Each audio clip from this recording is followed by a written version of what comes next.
Barleta vai pra bola. Christian Barleta pisa em cima da risca da grande área, vai com a canhota, partiu, bateu, é gol!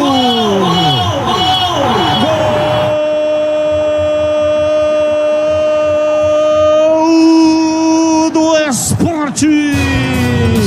Eternamente estarei.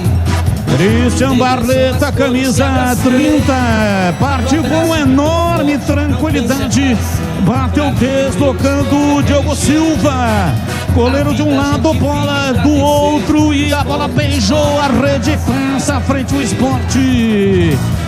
Sport 2, Ponte 1, e o detalhe do gol é seu Pedro Piscinato. O detalhe foi a calma e frieza do Christian Barleta para fazer a cobrança de pênalti. Com muita calma, caminhando lentamente, deslocou o goleiro Diogo Silva e colocou o Sport novamente, ou melhor dizendo, pela primeira vez, à frente do placar.